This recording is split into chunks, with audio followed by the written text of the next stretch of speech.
Reality check ప్రస్తుతం మనతో పాటు ఉన్నారు పొలిటికల్ అనలిస్ట్ పెంటపాటి పుల్లారావు గారు. సార్ నమస్తే అండి. నమస్కారం. నమస్కారం సార్, ఢిల్లీ ఎన్నికలు ఎవరికి గుణపాఠం చెప్పినట్టు? అసలు ఫస్ట్ ఆఫ్ ఆల్ ఈ తీర్పుని ఎలా చూస్తారు మీరు? తీర్పునే లేదు, చాలా ఆయన వ్యక్తిగతంగా ఎలాంటి వ్యక్తి అయినా కేజ్రీవాల్ అందరూ మనం విచారపడాలి. ఎందుకంటే 2013లో ఎక్కడి నుంచి వచ్చి 6 నెలల క్రితం పార్టీ ఫామ్ చేసి క్యాప్చర్ పవర్ చేశాడు. చాలా మంది 2 సార్లు గెలిచారంటారు, కానీ 3 సార్లు గెలిచారు. 2013లో కూడా ఆయన ముఖ్యమంత్రి అయ్యాడు, సంవత్సరం వరకు ఉన్నాడు. ఆయన కొత్త పాలిటిక్స్ తీసుకొచ్చాడు. సామాన్యులందరికీ రాజకీయం అంటే ఏదో ఎంట్రన్స్ ఇచ్చాడు. వేల మంది పార్టిసిపేట్ చేశారు ఆయన ఎలక్షన్ క్యాంపెయిన్స్ లో. ఎన్ఆర్ఐస్ వేల మంది సరదాగా వచ్చారు, వాళ్ళు డబ్బులు పెట్టుకుని వచ్చి క్యాన్వాస్ చేశారు, గెలిపించారు. అంటే సామాన్యంగా ఇప్పుడు మనం చూసేది పాలిటిక్స్ అంటే అది ఏదో మిస్టరీ. ఎవరో టికెట్ ఇస్తారు, వాడి చుట్టూరా తిరగాలి, వాడికి డబ్బు ఖర్చు పెట్టాలి, వాడి నెత్తి మీద పువ్వులు పోయాలి, లేకపోతే ఏదో చేయాలి, అలా వెనకాల తిరగాలి, రౌడీజం చేయాలి, మనం ఎన్ని చేయాలి, అది ఏం లేకుండా కొత్త ఫార్ములా పెట్టాడు. సో 2013, 15, 20 ఆ ఫార్ములా పనిచేసింది. తర్వాత కరప్ట్ అయిపోయాడు, డిబేస్ అయిపోయాడు. డిబేస్ అంటే అది అతను అధికారంలోకి వచ్చాక అధికారంలో ఆ పొగరు రాగానే డిబేస్ అయిపోయింది. సో ఒక రకంగా పనిష్మెంట్ ఇచ్చినందుకు హ్యాపీగా ఉన్నా. కేజ్రీవాల్కి పనిష్ చేశారు జనం. అంటే ఇప్పుడు ఏదైతే అరవింద్ కేజ్రీవాల్ గారి పైన కేసులు ఉన్నాయో, అవినీతి రహిత పాలన అందించడమే ధ్యేయంగా ఆమ్ ఆద్మీ పార్టీ పుట్టింది. ఇప్పుడు అదే అవినీతి ఆరోపణల్లో మాజీ ముఖ్యమంత్రి అరవింద్ కేజ్రీవాల్ గారు జైలుకి వెళ్ళిన పరిస్థితి కూడా మనం చూసాం. అంటే ఢిల్లీ ప్రజలు అరవింద్ గారు తప్పు చేశారు, ఈ స్కామ్స్ చేశారు అని భావించినట్లేనా? దానికి గుణపాఠంగానే ఈ తీర్పుగా మనం చూడాలా? అది కాదు, ఎన్నో ఈవెంట్స్ కలిపి జరిగింది ఇది. అదొక్కటే కాదు, మిగతా అన్ని సరిగా చేసుంటే అతనికి బెనిఫిట్ ఆఫ్ డౌట్ ఇచ్చేది, వేరే ఇదేం లేదని. మిగతా సరి చేయకపోవటం వల్ల అది కూడా ఒక ఆయన గొయ్య తోకున్నాడు, ఇంకా గొయ్య అది ఇంకా లోతుగా తోకున్నాడు. అది ఒక్కటే, దాని ఒక్కడి గురించి అంటే అది ఎఫెక్ట్ వచ్చింది. జైలుకి వెళ్ళాడా కరప్ట్ ఫెలో, కానీ బాగా పనిచేశాడు, బాగా అది చేశాడు, ఆయన పర్సనల్ లైఫ్ సింపుల్గా ఉన్నది, అది ప్రజలు చెప్పలేకపోయారు. సో అది ఒకటి పాయింట్, పెద్ద పాయింట్ అవ్వచ్చు, కానీ మిగతా పాయింట్స్ కూడా ఉన్నాయి. ఆయన లిక్కర్ స్కామ్ చేయకపోతే గెలుతుందా అంటే ఇప్పుడు బట్టి ఇలాంటి బట్టి కనపడట్లేదు. ఏమైనా ఓడిపోదు ఆ లెక్కకి. లిక్కర్ స్కామ్ ఏం చేసిందంటే అది అట్మాస్ఫియర్ని పూర్తిగా పాయిజన్ చేసింది, ఆయనకి పని పెట్టింది, ఇంకో పని. అంతవరకే చూడాలి. సో ఎవరో లిక్కర్ స్కామ్ గురించి పోయిందంటే నేను ఒప్పుకోను. It's one of the factors, ఒక ఫ్యాక్టర్. మరి అలా అనుకుంటే ఓటమికి గల కారణాలు ఏమని చెప్తారు మీరు? ఒకటి ఏంటంటే చాలా సింపుల్ గా చెప్పాలంటే యారగెన్స్ ఆఫ్ పవర్ అంటారు. అధికార పొగరు. మనిషి మారిపోయాడు. దూరంగా నుంచి నవీన్ పట్నాయక్ ఒక హంబుల్ మ్యాన్ గా ఉన్నాడు 25 సంవత్సరాలు. శరద్ పవార్ ఈవేళ కూడా పాలిటిక్స్ లో మన్నేదంటే ఆ హ్యూమిలిటీ ఉన్నది, ఎసెన్షియల్ హ్యూమిలిటీ ఉన్నది. జ్యోతి బాసు 30 సంవత్సరాలు ముఖ్యమంత్రి చేసాడంటే ఆయన ఇప్పుడు కాంట్రవర్సీకి దిగేవాడు కాదు, ఎవరి జోలికి వెళ్ళేవాడు కాదు. ఆ క్వాలిటీస్ అన్నీ ఉంటే అలా కంటిన్యూ అవుతాయి. ఎప్పుడైతే రోజు కాంట్రవర్సీ పెట్టుకుని రోజు గొడవ పెట్టుకోగానే ప్రజలకు విసుకొచ్చింది. రెండోది పరిపాలన సరిగా అందజేయటం మానేశాడు 2020 నుంచి 25 వరకు. ఇక అది ఇచ్చాను కదా, ఇది ఇచ్చాను కదా, చాలు అనుకున్నాడు. సో మూడోది లీడర్షిప్ కూడా పాస్ చేసుకున్నాడు. ఎవరైనా చదువుకున్నవాడు, అంబిషియస్ ఫెలో, ఎవరైనా కొంచెం కేపబుల్ పర్సన్ పక్కన ఉండనివ్వలేదు, అందరినీ పార్టీ నుంచి తరివేశాడు. 2013, 15 hundreds of PhDs, retired officers, వేల మంది ఆయన పార్టీ చేరారు. మళ్ళీ ఇప్పుడు వచ్చేటప్పటికి ఒక్కడే లేడు. 2013, 15 దీనికంటే ఏ ఒక్కర్లేదు. ఒకే ఒక సైన్, ఒకే సిగ్నేచర్. మీరు జ్ఞాపకం పెట్టుకోండి. మీరు గూగుల్ మీద వెళ్ళి 2013 అరవింద్ కేజ్రీవాల్, 2015 అరవింద్ కేజ్రీవాల్ చూస్తే ఆయన టోపీ, ఆయన చుట్టూరా 100 మంది టోపీలతో ఉంటారు. ఆమ్ ఆద్మీ పార్టీ ఇప్పుడు ఒక టోపీయే లేదే, ఆయనే పడేశాడు ఆ టోపీ ఆయనే పడేశాడు. అంటే మొత్తం వేషం మార్చేశాడు. అది సిగ్నల్ వెళ్ళిపోయింది. ఆ టోపీ వేసుకోవటానికి అప్పుడు అది టోపీ ఒక సిగ్నల్ వచ్చేసి నేను సింపుల్ మ్యాన్ ఇది. ఇప్పుడు వేసుకోవట్లేదు, చక్కటి హెయిర్ స్టైల్స్ అవి పెట్టుకొని తిరుగుతున్నాడు. మంచి డిజైనర్ క్లోత్స్ కూడా, మంచి బట్టలు కూడా వేసుకుంటున్నాడు. అప్పుడు డెలిబరేట్గా ఒక పేదవాడు ఒక ఆటో రిక్షా డ్రైవర్ లాగా బట్టలు వేసుకునేవాడు, ఒక ఆయిల్ ఫిట్టింగ్ స్వెటరు, ఒక మఫ్లరు, అలా తిరిగేవాడు. సో ప్రజలకు కూడా ఇవన్నీ చూస్తారు.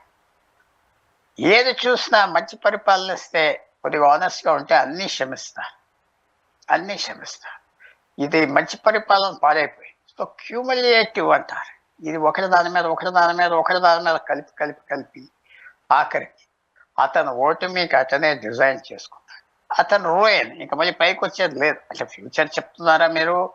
మీరు జ్యోతిష్లా అని మీలాంటి వాళ్ళు అడిగితే నేను చెప్పలేను, కానీ బట్ ఆయన మళ్ళీ పైకి రావటం చాలా కష్టం, మళ్ళీ పార్టీకి వెళ్ళుకోవటం కష్టం. ఎందుకంటే ముఖ్యంగా అన్నా హజారే గారి మాటలు కూడా ప్రతి ఒక్కరిని ఆలోచింపచేసే దిశగా ఉన్నాయి. ఇప్పుడు కొంతమంది అవినీతి రహిత పాలన దిశగా వెళ్ళారు, పార్టీ పెట్టిన కొద్ది టైంలోనే అధికారం చేజెక్కించుకున్నారు. కానీ అంతే త్వరగా ఒక్కొక్కరుగా పార్టీని వీడిపోయారు. మనం చూసాం ఈ సందర్భాన్ని. అధికార దాహం ఎక్కువైపోవడం వల్లే అరవింద్ కేజ్రీవాల్ ఈరోజు ఓటమి చవి చూడాల్సి వచ్చింది అని చాలా డైరెక్ట్గా చెప్తున్నారు అన్నా హజారే గారు. నాకు కొద్దిగా నవ్వు వస్తుంది, ఎందుకంటే అన్నా హజారే గారిని కేజ్రీవాల్ని దగ్గర చూశాను. కేజ్రీవాల్ లేకపోతే అన్నా హజారే లేదు. కేజ్రీవాలే అన్నా హజారేని తీసుకొచ్చి ఆ స్టేజ్ కట్టించి కూర్చోబెట్టాడు. కేజ్రీవాలే అంతా ఆర్కెస్ట్రేట్ చేశాడు. Kejriwal energy, Kejriwal commitment, cunning, everything. ఎప్పుడైతే కేజ్రీవాల్ వెళ్ళిపోయాడో అన్నా హజారేకి కుర్చీ కూడా ఢిల్లీలో వేసేవాడు లేడు, రాలేదు. ఈ 12-13 సంవత్సరాలు రాలేదు. చాలా వయసు వచ్చిన మనిషి, కొంచెం తక్కువ తిని యోగా అన్ని చేస్తాడు కాబట్టి చక్కటి ఆరోగ్యంలో ఉన్నాడు. కానీ మాత్రం ఆయన ఒక అడ్వర్టైజ్మెంట్. బట్ కేజ్రీవాల్ బాగా వాడుకుని కేజ్రీవాల్ భుజాల మీద కూర్చొని అన్నా హజారే నేషనల్ ఫిగర్ అవ్వాడు. అందరూ ఏమంటారంటే కేజ్రీవాల్ అన్నా హజారే భుజాల మీద కూర్చున్నాడు. సో మీకు కొత్త లైన్ పెడుతున్నా, కేజ్రీవాల్ భుజాల మీద కూర్చుంటే మోసాడు, అన్నా హజారేని తయారు చేసాడు, కొంత దాకా దిగు పో అన్నాడు, ఆయన వెళ్ళిపోయాడు. 12 సంవత్సరాలు ఇక లెక్క పెట్టకుండా కేజ్రీవాల్ ముందు. కేజ్రీవాల్ చాలా మంది అనుకుంటారు అన్నా హజారే తయారు చేసాడే. అన్నా హజారే కాదు, కేజ్రీవాల్ అన్నా హజారేని క్రియేట్ చేశాడు. అది నిజంగానే అధికార దాహం అరవింద్ కేజ్రీవాల్కి పట్టుకుంది అనుకోవచ్చా? ఒకసారి అధికారంలోకి వచ్చిన తర్వాత అధికారం అనేది, ఆ చేతిలో ఉన్న పవర్ అనేది ఎంతటి మనిషినైనా ఎక్కడి వరకునన్నా తీసుకువెళ్తుందని చెబుతూ ఉంటారు. అలాంటి ఉచ్చులోకి అరవింద్ కేజ్రీవాల్ గారు వెళ్ళిపోయారు అని మనం ఈ ఫలితాలు చూసి అనుకోవచ్చా? తప్పకుండా. చాలా మంది 99% పీపుల్ అలాగే ఉంటారు. వాళ్ళు నాయకులు కాకపోయినా వాళ్ళ చిన్న చిన్న జీవితాల్లో కూడా ఇలాగే బిహేవ్ చేస్తారు. చేతిలో కర్ర పెడితే ఎవరినో కొడతా మొదలు పెడతారు. అదే. సో అరవింద్ కేజ్రీవాల్ చేసింది ఇంకో సీక్రెట్ కూడా మీకు చెప్తున్నా. ఈయన మాత్రం ఈయన గ్రేట్ మ్యాన్. అన్నా హజారే అని నేనే వదగది, ఆయన కూడా హ్యూమన్ బీయింగే. ఆయన ఒక 20 సంవత్సరాల క్రితం మహారాష్ట్ర సెక్రటేరియట్ వద్ద స్ట్రైక్ మొదలుపెట్టాడు. అప్పుడు విలాస్రావు దేశ్ముఖ్ అనే వ్యక్తి ముఖ్యమంత్రి, చాలా ఇంటెలిజెంట్ మ్యాన్. ఇది చాలా కరప్ట్ ఫెలో, వీడు అన్ని తినేస్తున్నాడు, ఇలా చేస్తున్నాడు అని స్ట్రైక్ మొదలుపెట్టాడు. టెంట్ వేసాడు, అన్నా హజారే కూర్చున్నాడు, మీడియా వస్తుంది. విలాస్రావు దేశ్ముఖ్ తిన్నగా రోజు కారు మీద చీఫ్ మినిస్టర్ ఆయన దగ్గర ఆగి, ఏంటి తాత నువ్వు ఇక్కడ బయట కూర్చుంటున్నావు, నువ్వు లోపల వచ్చి కూర్చో సెక్రటేరియట్లో, లోపల నువ్వు కూర్చుంటే అందరూ భయపడిపోయి ఆనెస్ట్గా ఉంటారు, నీ కారు ఇస్తా మినిస్టర్. ఆయన అన్ని వదిలేసి లోపల సెక్రటేరియట్లో రూమ్ తీసుకుని కూర్చుంటారు. దట్స్ అన్నా హజారే. సో అదేమంటారు, అది దాహం కదా. ఆయనకి దాహం ఉన్నది, నాకు ఉన్నది, కేజ్రీవాల్కి ఉన్నది. కేజ్రీవాల్ ఏం చేసాడంటే ఆ దాహం తీసుకోవటంలో, ఆ దాహం ఆ పవర్ కోసం, ఆ లైమ్ లైట్ కోసం. లైమ్ లైట్ అంటే మీకు తెలుసు కదా, ఎవరైనా సెలబ్రిటీగా ఉన్న వాళ్ళకి ఎప్పుడు లైమ్ లైట్ కావాలి, ఇప్పుడు ఏదో రకంగా న్యూస్లో ఉండాలి, పేజ్ 6లో ఉండాలి, కనపడతా ఉండాలి. అందుకని పెద్ద ఫిలిం స్టార్ సెలబ్రిటీస్ అస్తమానం అటెన్షన్ కోసం తిరుగుతూ ఉంటారు. సో కేజ్రీవాల్ కూడా అంతే. అవన్నీ ఒప్పుకున్నాం, అన్నీ మానవులు చేసే తప్పులు, నా దగ్గర కూడా వీక్నెస్లు ఉన్నాయి, కానీ పరిపాలన అందిస్తుంది. ఎన్నో తప్పులు చేశాడు ఆయన. పదవి కేసు వచ్చినప్పుడు చీఫ్ మినిస్టర్గా వెళ్ళి కూర్చున్నా జైల్లో. ఇప్పుడు తిరిగి వెనక చూస్తే అది తప్పు చేశాడు. అది రెండో తప్పు ఏం చేశాడు, ఆతిషిని ముఖ్యమంత్రి చేశాడు. ఇంకో మంచి వ్యక్తి ఉన్నాడు, వాడు బీజేపీకి వెళ్ళాడు, గెహ్లోట్ అనేవాడు ఇప్పుడు మంత్రి అవుతాడు, గెలిచాడు. వాళ్ళని ముఖ్యమంత్రి చేస్తే బాగుండు, చేయలేదు. ఇవన్నీ ఎలా ఉంటాయంటే తప్పు మీద తప్పు మీద తప్పు మీద చెడ్డ రోజులు వచ్చినప్పుడు అలా చేస్తాం. అవన్నీ చేశాడు. విరోధులకు దొరికాడు. కాంగ్రెస్ పార్టీకి #1 విరోధి కేజ్రీవాల్, బీజేపీకి కాదు. సో కాంగ్రెస్ పార్టీ వాళ్ళకి ఏం సపోర్ట్ చేయలేదు. 4-5% ఓట్లు కూడా ఎప్పుడు సపోర్ట్ చేయలేదు, పోయి. సో అన్నీ మెయిన్ మోరల్ ఏంటంటే, ఏదో అన్నా హజారే గారు చెప్పాడు అంటే, అన్నా హజారే గారు చాలా మంచోడు, కానీ వెళ్ళి సెక్రటేరియట్లో కూర్చున్నాడు, కారు పెట్టుకున్నాను, మీకు తెలుసా? ఎవరికి తెలియదు. విలాసరావు దేశ్ముఖ్ అంత ఇంటెలిజెంట్ మ్యాన్, ముఖ్యమంత్రి చేశాడు, చాలా స్మార్ట్ మ్యాన్, చచ్చిపోయాడు. అమిత్ దేశ్ముఖ్ నాన్న, ఆ యాక్టర్ నాన్న వాడు, రితీష్ దేశ్ముఖ్ నాన్న. సో అలాగుంటారు. మన లైఫ్లో మోరలైజ్ చేయటం కష్టం. కేజ్రీవాల్ ఏంటంటే main thing is a failure in rule. ఫెయిలియర్కి పనిష్మెంట్ ఉన్నది. పనిష్మెంట్ ప్రజలు ఇచ్చారు, అవమానం ఇచ్చారు, అతనే ఓడిపోయాడు. అంటే పొత్తు పెట్టుకుని ఉండుంటే ఈ రోజు ఈ పరిస్థితి ఆమ్ ఆద్మీ పార్టీకి వచ్చి ఉండేది కాదు అని కూడా ఒక అభిప్రాయంగా మనం చూస్తూ ఉన్నాం. కొంతవరకు సేవ్ అవుతుంది, కొంతవరకు, కానీ చెప్పలేము. 2+2 4 కాదు కదా పాలిటిక్స్. 2+2 4 అవ్వదు. ఒక్కోసారి పొత్తు పనిచేస్తుంది, ఒక్కోసారి వ్యతిరేకం పనిచేస్తుంది. ఓడిపోవటం మాత్రం పొత్తు పెట్టుకున్నా ఓడిపోదు. పొత్తు పెట్టుకుని కొంచెం ముస్లిం ఓట్లు 1000-2000 అక్కడక్కడ చేయ, ఇంకో 3 సీట్లు 5 సీట్లు ఉంటుంది.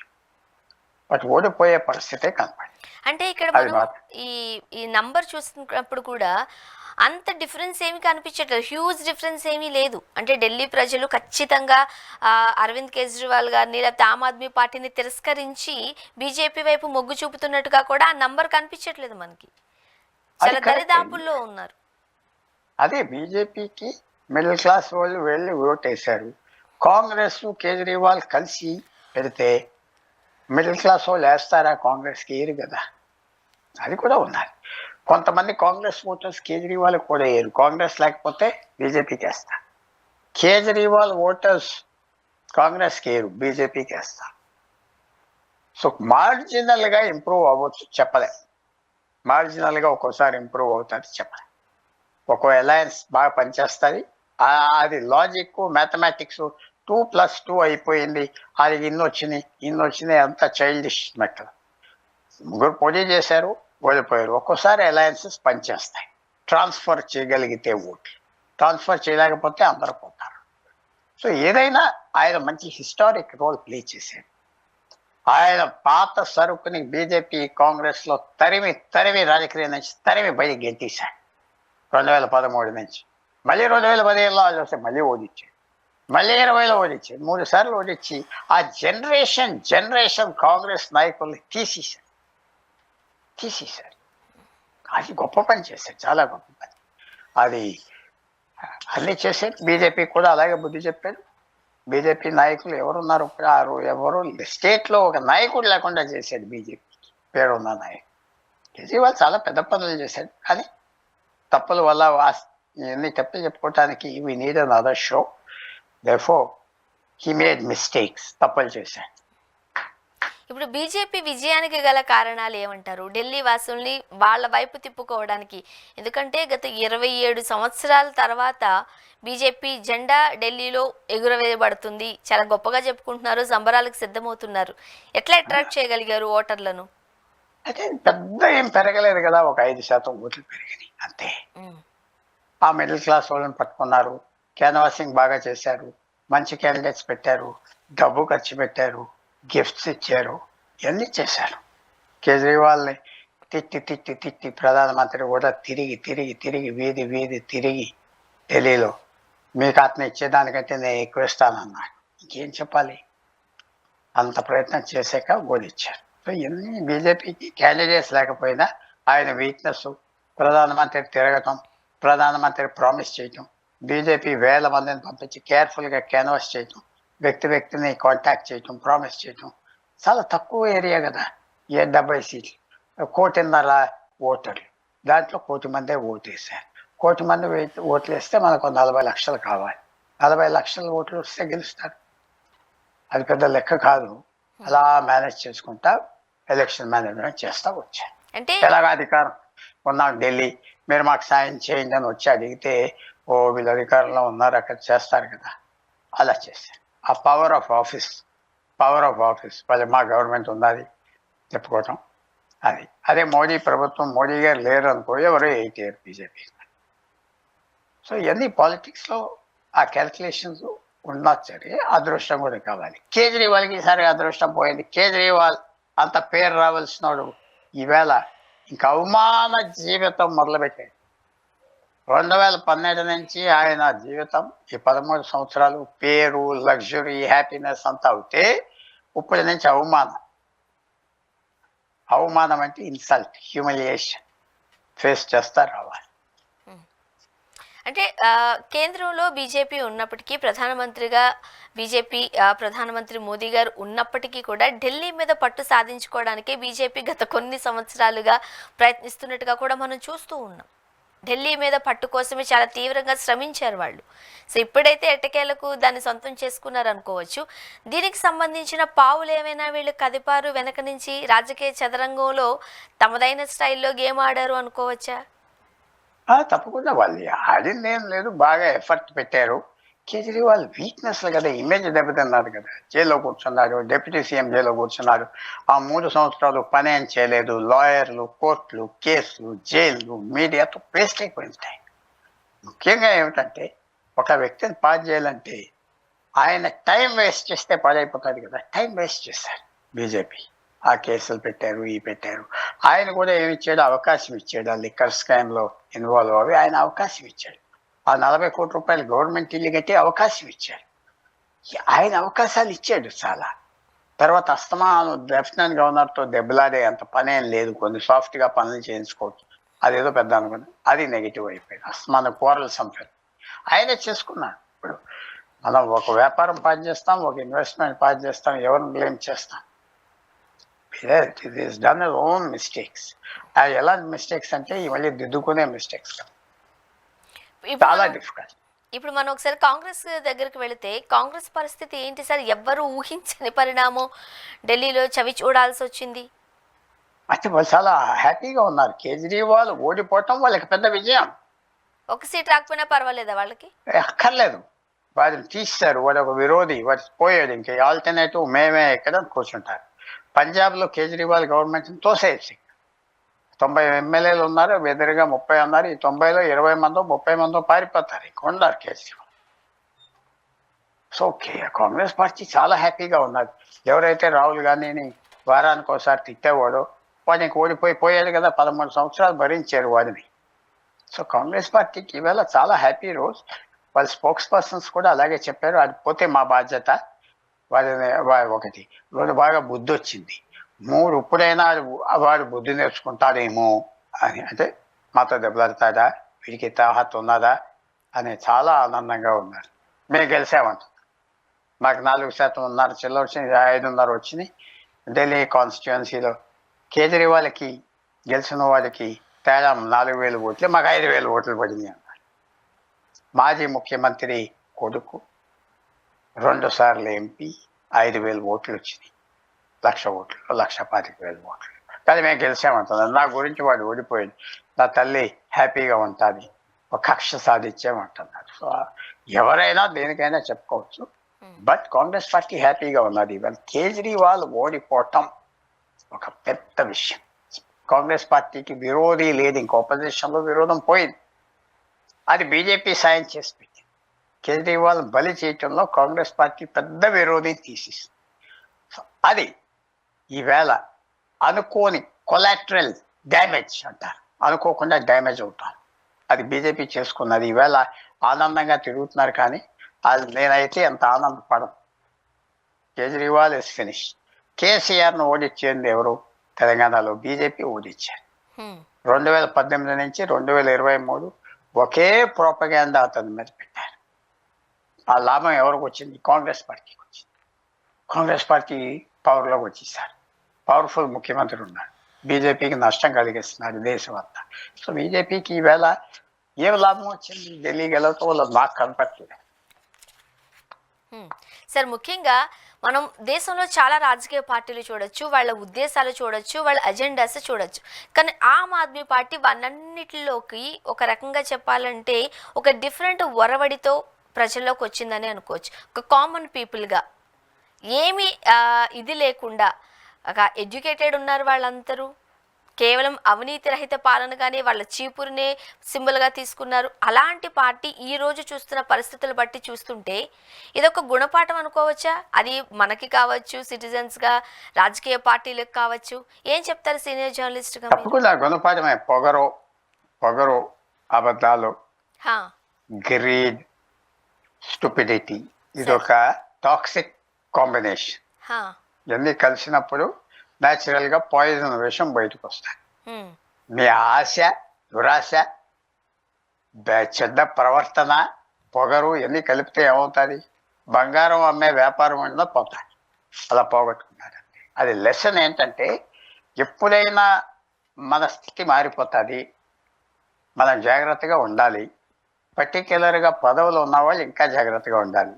ఈ లెసన్. కానీ ఎంతమంది ఈ పాఠం తీసుకుంటారు? అధికారంలో ఉన్నప్పుడు చాలా తక్కువ మంది తీసుకుంటారు. అందువల్లే వాళ్ళు ఓడిపోతూ ఉంటారు, కొత్త వాళ్ళు వస్తూ ఉంటారు పాలిటిక్స్. వాళ్ళు తప్పులు చేయకపోతే వాళ్ళే ఉంటారు కదా. 500 సంవత్సరాల క్రితం, 1000 సంవత్సరాల క్రితం భారతదేశం పరిపాలించే వాళ్ళు తప్పు చేయకపోతే వాళ్ళ వంశాలే ఈవేళ కూడా ఉన్నది కదా సార్. సో తప్పు ఇస్ ఇన్బిల్ట్. పాలిటిక్స్లో ఫెయిలియర్ ఇస్ ఇన్బిల్ట్. ఫెయిల్ అవుతావు నువ్వు పాలిటిక్స్లో. నువ్వు ముఖ్యమంత్రిగా చచ్చిపోతే సరే కానీ, లేకపోతే ఓడిపోతావు, అసహాయం పరిస్థితులు ఉంటావు. ప్రధానమంత్రి పివి నరసింహారావు వేడు గొప్ప ప్రధానమంత్రి, ఎంత అవమానంతో పోయాడు. మన్మోహన్ సింగ్ ఓడిపోయాడు కదా ప్రధానమంత్రిగా 2014లో. కేసీఆర్ గారు అంత గొప్పవాడు, ఇప్పుడు ఓడిపోయాడు కదా. సో మీరు చూడవలసింది ఏంటంటే ఫెయిలియర్ షూర్గా వస్తుంది politics. There is no way to stop sir failure. So అది కేజ్రీవాల్కి తొందరగా వచ్చి వడ్డించింది. Fate gave him failure early. Thank you so much sir, మీ అభిప్రాయాలు మాతో పంచుకున్నారండి. Thank you very much. Thank you. ఇది వాళ్ళ రియాలిటీ చెక్. Stay tuned.